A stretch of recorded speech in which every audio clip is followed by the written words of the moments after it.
All right, I'm excited to introduce the Commissioner of the Massachusetts Department of Elementary and Secondary Education, Pedro Martinez.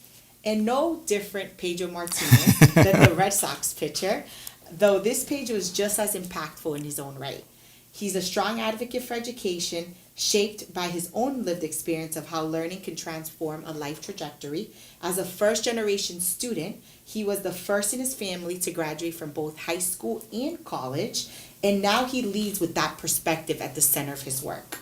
He's also the oldest of 12 siblings, which speaks volumes about his sense of responsibility, his leadership, and his resilience. So Pedro, could you please introduce yourself and share a little bit about your background? Yeah. Well, thank you. First of all, thank you for having me. So I've been very blessed in my life. Even though my family, we came as immigrants from Mexico when I was turning 6, and I grew up in Chicago, so went to the Chicago public school system. A lot of challenges. So my story is very very similar to a lot of immigrant stories of families wanting to come to this country just for a better life. My father first came, and we were in very just in-depth poverty in Mexico, and when I had a sibling that passed away just because we didn't have access to healthcare, and that's when my father decided we needed to come to the U.S. I had wonderful teachers that, for whatever reason, saw something in me that I'm still to this day, I still don't know what it was. They poured a lot of love into me.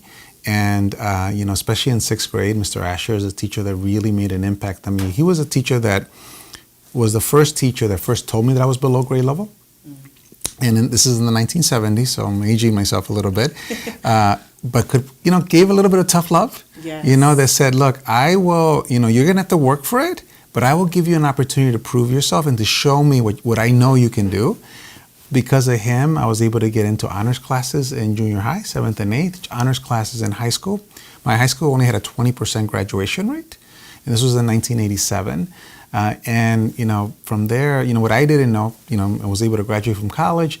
What I didn't know at that time was that my siblings were watching everything I was doing.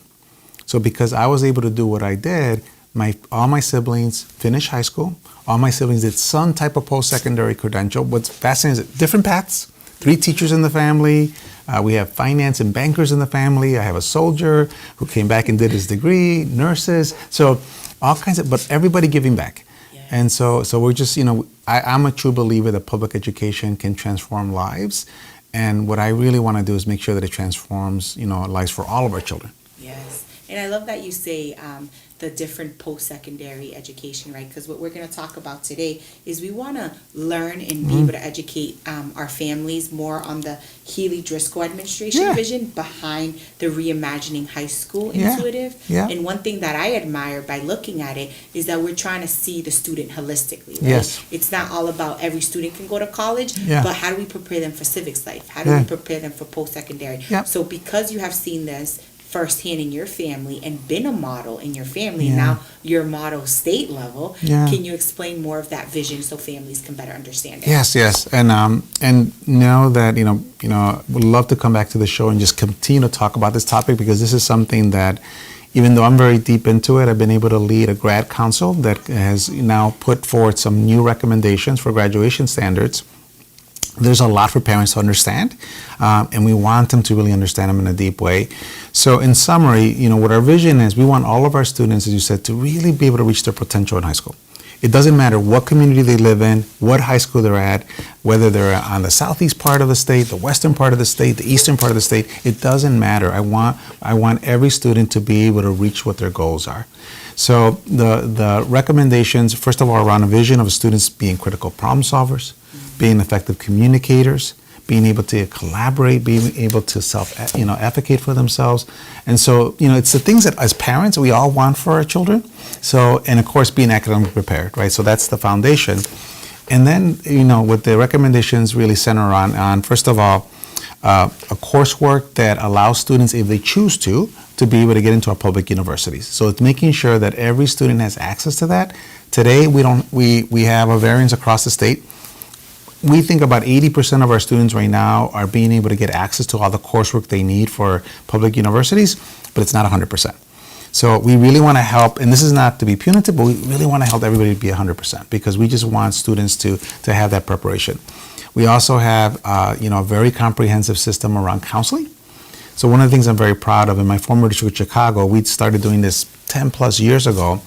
And one of the things that I saw firsthand was when you have students create a post-secondary plan, whatever that is, they want to enter into the workforce, they want to go into a trade, they want to go into the military, they want to go into college. By the way, college, community college, technical schools, right, universities, whatever that is, having a post-secondary plan where there's advising from and the goal that we, our ideal would be middle school, but really, for sure, no later than 9th grade, where they're getting the ability to explore different opportunities, understanding what it takes to get into that field. One of the comments that I talk about is most of us, especially in immigrants, we grew up with this belief of like, hey, if you work hard, if you really, really try, you're going to reach your dream, right? You can be whatever you want to be, right? Yep. And we would get asked this question, what do you want to be? Yeah. I feel like the question we got asked today is, what is it that ignites your passion? What is it that gives you joy? And then let me show you how to get there. Yes. Let me show you the coursework. Let me show you how the coursework you'll take in middle school and high school connect to that. Let me show you what it takes after high school. What certifications? What type of degrees? And by the way, if you change your mind, it's okay. Because let me show you ways to, you can also, go, because so many of these industries are so huge. Whether it's technology, whether it's healthcare, whether it's education, they're so huge. There's so many different opportunities. So the advising requirement we're having is, one, students having a post-secondary plan, being guided through many tools that we will help to provide and support. And then what we also, and by the way, the number one requirement, we did a survey that families wanted as a graduation requirement was personal finance, which is fascinating. Yes. Think about many of our communities that are so entrepreneurial and they want to start their own businesses, and they really want to make sure that our children are growing up with not only the basics of personal finance, but understanding it in a way where they could be thinking about, how do you grow wealth? How do you protect your families? Right? Things about, like, for example, the number of families that, somebody dies in the family, somebody who's the main income earner, and they don't have insurance, life insurance, right? Things that like my parents never learned about any of that. So, personal finance was the number one requirement. And then another one that was close second was civics. Yes. So in today's times, we want our students to be civically minded. We want to make sure they understand what's happening around them, not only in their community, definitely to start in their community, but across the state, across the country, across the world. And then one last recommendation that we added on with a lot of feedback was, how do we expose our students to artificial intelligence?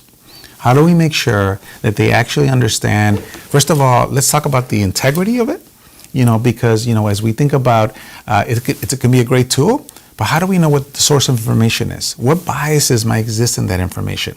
Not that it's a bad tool, but how do we use it in the most effective way possible, and then understand that it's going to evolve, it's going to change. So that's a quick summary of the recommendations. And the other will be, because we had a referendum that now has made MCAS our high school assessment, not a graduation requirement. We want to replace what we call in the course assessments. And this would be in the early classes, like algebra, biology, maybe 9th or 10th grade English, not to, by the way, stop a student from graduating, but to tell us, is a student struggling because as part of the requirements for public universities, you need 4 years of math. You need 3 years of science. 4 years of English. I'm glad that you're mentioning the math, because according to the Reimagining vision, I saw that the research that you guys referenced was that among the workers with the same level of education, those who took more math in high school have higher wages on average and are less likely to be unemployed, which is huge, right? And then that math piece also correlates back to that financial literacy, which is a huge life deal, right? Life changes every time. I loved what you said about protect your families. We're thinking about, how do we protect our families post-graduation, where maybe this is what you planned, but this is no longer the plan. That's right. And then the skills that you're talking about. Like, what do you want to do in regards to, and how to get there, and what skills do you need to get there, right? Because I agree, I definitely relate to that immigration dream, right? That American dream. What do you want to be when you grow up? And you're going to work hard and get there, right? But then you hit college and you hit that, as a first generation student myself, like, oh, whoa, there's a system here. And how do I do that? And I don't have a plan, but I'm here. How do you navigate it? Create that plan, right? And part of that plan, it seems like we're encouraging students to do a capstone. Yes. Can you talk more about Yes. that and And how yes. the feedback, there were listening sessions that Yes. you did for the feedback and Yes. how you incorporated in thinking of this capstone? No, it's a great question. So a couple of things we got, and we heard it especially from students. So one of the things they said to us is, as your, commissioner, as you're thinking about new graduation standards, how do we make sure that the work that's happening in high school is relevant and connected to what I may want to do? And one of the things that we found, and many of our high schools are starting to do this right now. Some of them have been doing it for years. Some of them are just starting. They're doing what they call capstones or portfolios. Okay. So imagine a student that who's taken, who's challenging themselves with, not only math, but advanced math. They're maybe dipping into computer science, maybe other technical classes. So making sure that, we value those. And we have students that can say, let me show you my portfolio of work, as they're thinking about whatever they want to do beyond high school. The other thing we're looking at is work-based experiences. So one of the things I love is when you look at our, what we call Chapter 74, these are our career technical programs. By the way, I would recommend, and please, you can come with us, come and see these schools. Both in our comprehensive high schools, Brockton High School, for example, is about to expand their programming. We also have regional schools.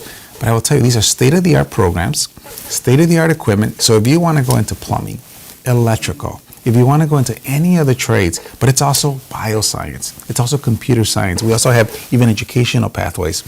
But what I love with these programs is that they also, as part of the program, they have to be exposed to the industry itself, and ideally an internship, a work-based experience, what they call a co-op, which is actually even a paid experience. Yes. I got to tell you, our students love that. Yeah. So they're coming out and they're not only learning the skills, but they're also feeling, they're seeing the relevance.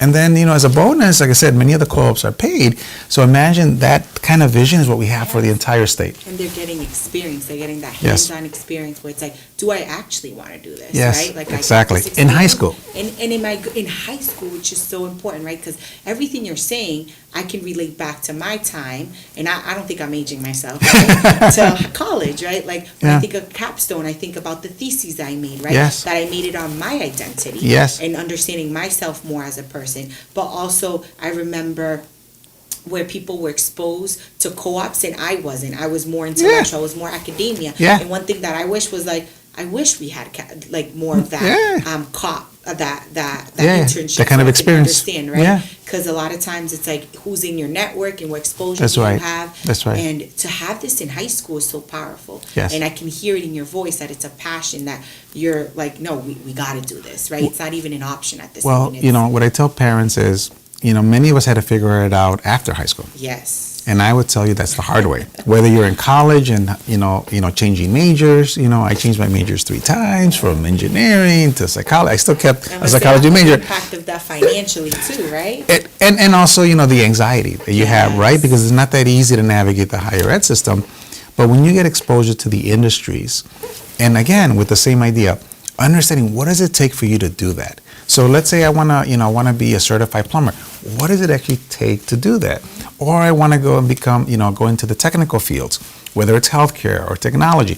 What does it take to do that? And for students to have that plan, to have exposure to professionals that are doing it, and while you're in high school. And by the way, if they decide, I don't want to do this. We have students, I love talking to our students, and they're like, well, I went into the plumbing shop. I still have the skills, but I'm okay. I'm going to go to college. Yeah, I'm going to go to college, and I'm going to do this. I love it. And I always tell them, I say, you know what? If I would have had that at your age, I'd be a better adult. I'd be a better spouse right now. To have those skills. I would have made better choices. Yeah, so it's all in that lane. Yeah. Yeah. So definitely how you talk about the role of financial literacy in this vision.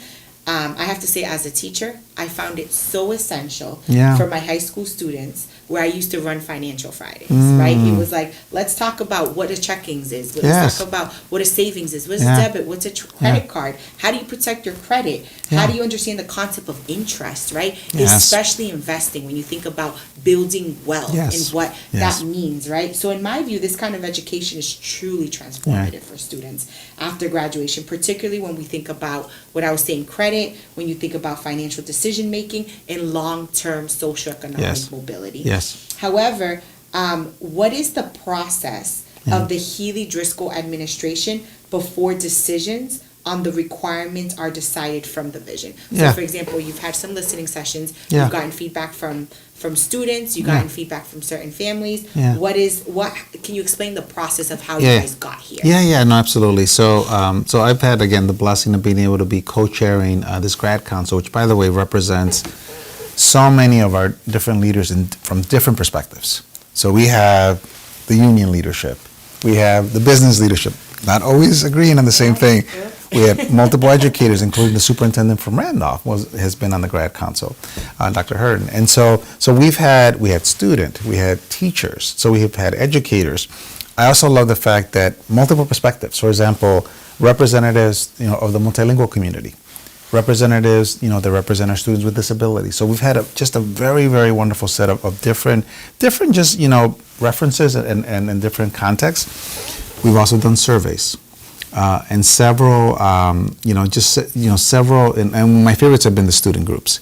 So I will tell you, when we bring our students together to talk about our grad standards, they are very vocal, and they're from across the state.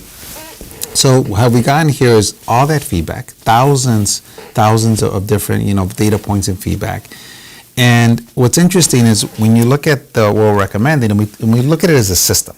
So people sometimes like to say, well, let's look at, this portion of it. We say, no, look at it as a system. It is comprehensive, and frankly, it is more work for our staff. But imagine if our students have access to this, how much stronger they're going to be coming out of high school.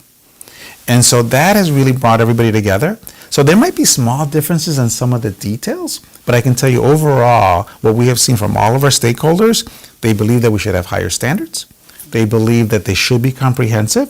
They might disagree with one component or another. That's not 100%, but that's okay. Because part of the work is right now these standards, the way, the next step is we finalize the standards. We will have about a 1 to 2 year implementation plan before. So right now we're still finalizing dates of when, but we're looking at potentially this year's 6th graders or next year's 7th graders for different components that we can accelerate. And so we think, for example, the course requirements that we call Mass Core, our schools are very close. We think we can actually help them get there a lot faster. Okay. Other components will take a little bit of time. Personal finance I love because we have multiple models right now out in the community. So we're already seeing financial institutions partnering with high schools. We're already seeing all kinds of different types of work. We're going to elevate those best practices. And and what I want to do is incentivize it. I want to be able to say, I want our teachers, our school leaders to say, get creative about this. How do we do this? So maybe you want to partner with some of your local banks in your community. Maybe, think about, I love when you start introducing like stock market games, to the kids. There's so many creative ways to do it. And so that's our goal, is we want to incentivize that behavior. But to answer your question, we'll finalize the recommendations. We're looking at potentially in June.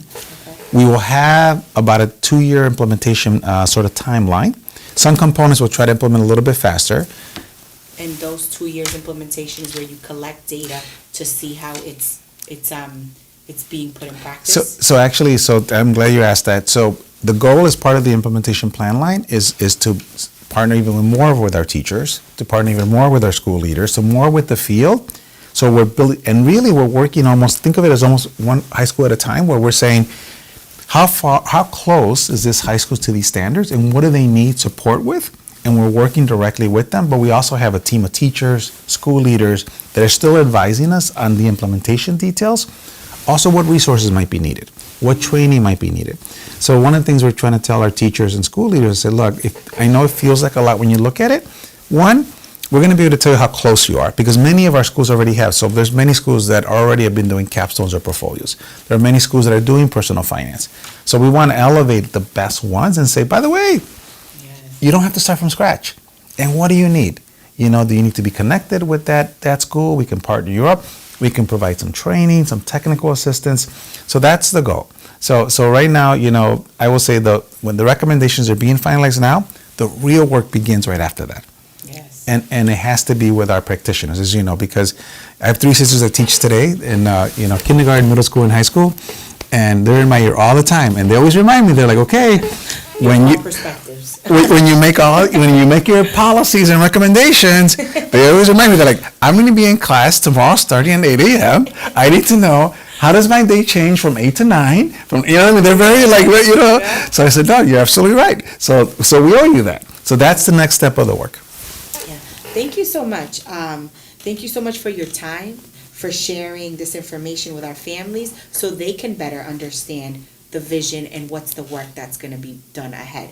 However, as we close, do you have any final remarks or advice for families and how they can stay engaged and support their children as they prepare for high school and beyond? Absolutely. So one, you know, I want our families to know this is a multi-year project. Again, we're looking right now, the impact that will be felt, you know, in the long term is going to be probably for our current middle schoolers. Our current high school students, you know, I still want to do as much as we can for them. So I want our families to continue to just be informed of all the programming that we offer today. You know, career tech education, early college programs. Like I said, we just expanded both early college programs at Brockton High School is one example, and we're also about to expand more career tech programs as well. And when you say, sorry to interrupt you, when you say families be more informed, how do they get this information? Yeah. So first, you know, get in touch with your district. Find out what programs exist in your high schools now. And at the same time, as these new standards come into play, again, count on me coming back on your show and others just to continue to answer questions, but also work with your local superintendents, work with your local high school leaders. We're going to be working with them already. So what I want is parents just to understand it, not be afraid of it. And I want them to also understand not only the standards, but the programming, because we're expanding programming so much across the state. And really what it's going to do is all it's going to do is provide your students more support, your children more support. It's going to provide them and my goal is a path for them to find what ignites their passion. Mm-hmm. And then of course to have the support so that whatever that is, that they know how to pursue it. Yes. And that's the goal. And so know that, you know, again, this is for me still the beginning of the work. So I'm more than happy to continue to, you know, again, help our parents understand it, but also I want them to know that I want them to take advantage of the different resources that we're going to have. Yeah, and I think a good perspective as an educator too, we know that education starts at home, right?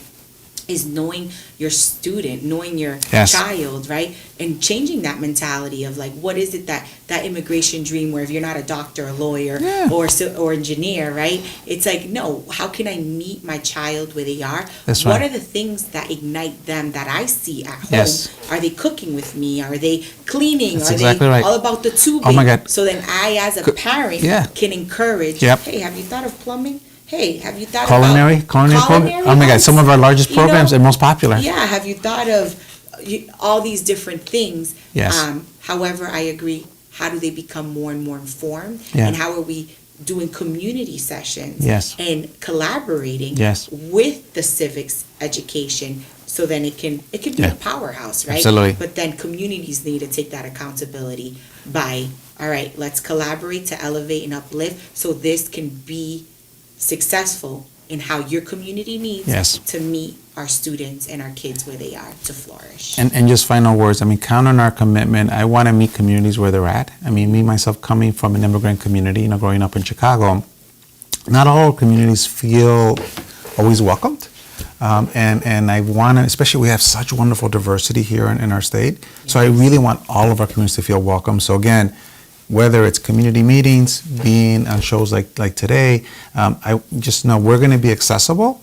And again, we want them to be as informed as possible. Yeah, and thank you for being accessible today and being on this show. I really appreciate it. Thank you for having me. Un placer. Muchas gracias. Y ya tú sabes. Muchas gracias.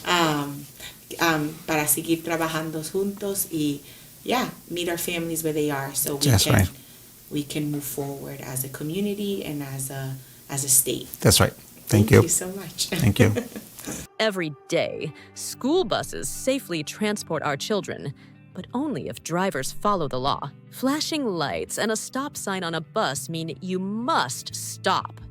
Passing a school bus in this situation isn't just illegal, it's dangerous. Children's lives are at risk when drivers ignore this signal. Protect them by stopping, no exceptions. Failure to stop has serious consequences. Do your part for safety and your community. Flashing red lights on a school bus mean you must stop immediately. It's the law. It's about safety. It's about lives.